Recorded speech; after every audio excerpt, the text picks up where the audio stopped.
ఈరోజు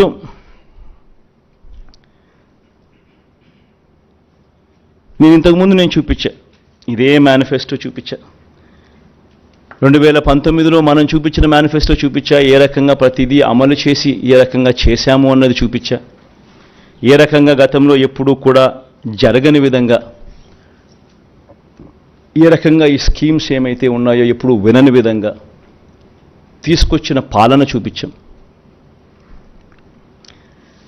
అదేవిధంగా దానికన్నా ముందు 2014లో ఏ రకంగా చంద్రబాబు నాయుడు గారు చేశారు, 2014లో ఆయన ఇచ్చిన దొంగ హామీల మేనిఫెస్టోను కూడా చూపించాం. ముఖ్యమైన హామీలు అంటూ ఆయన చేసినవి చూపించాం, చెయ్యనిటివి చూపించాం.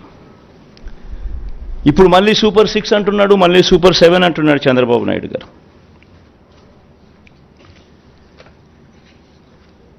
ఈ సూపర్ 6లకు ఈ సూపర్ 10లకు, ఈ సూపర్ 6లకు చంద్రబాబు చెప్పే ఈ సూపర్ 10లకు అసలు ఎంత ఖర్చు అవుతుంది? ఇది సాధ్యమేనా? మళ్ళీ చంద్రబాబు నాయుడు గారు 2014లో మాదిరిగానే చంద్రబాబు నాయుడు గారు మళ్ళీ ఇదే హిస్టరీ రిపీట్స్, మళ్ళీ ఇదే కూటమి, ఇదే సంతకం, మళ్ళీ ఇదే హిస్టరీ రిపీట్స్, మళ్ళీ మోసం చేసేందుకు ఇదే మాదిరిగా సూపర్ 6 సూపర్ 10 అంటూ మళ్ళీ ప్రజల జీవితాలతో చెలగాటలాడడం, దానికి అయ్యే ఖర్చు సాధ్యమేనా అన్నది ఒక్కసారి గమనించినట్టయితే, నేను ఒకసారి చెప్తా ఉన్నా, మనం 2019లో ఎప్పుడూ చూడని విధంగా, ఎప్పుడూ జరగని విధంగా ఈ 2019లో మనం ఇంప్లిమెంట్ చేసిన ఈ స్కీమ్స్, ఇంప్లిమెంట్ చేసిన మన ఈ రిఫార్మ్స్, ఇంప్లిమెంట్ చేసిన ఈ మేనిఫెస్టో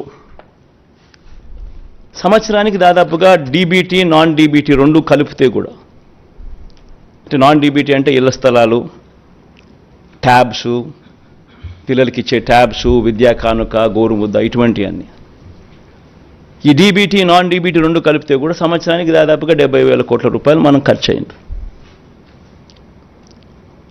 ఎక్కడ లంచాలు లేకుండా, ఎక్కడ వివక్ష లేకుండా, ఎప్పుడు జరగని విధంగా మార్పులు తీసుకొస్తూ అడుగులు ముందుకు వేస్తే, గతంలో ఆంధ్ర రాష్ట్ర చరిత్రలో ఎప్పుడు చూడని విధంగా పరిపాలన జరిగితే, ఈ మాదిరిగా ఎంతో కష్టపడితే 70,000 కోట్ల రూపాయలు దాదాపుగా మనం ఇవ్వగలిగాం.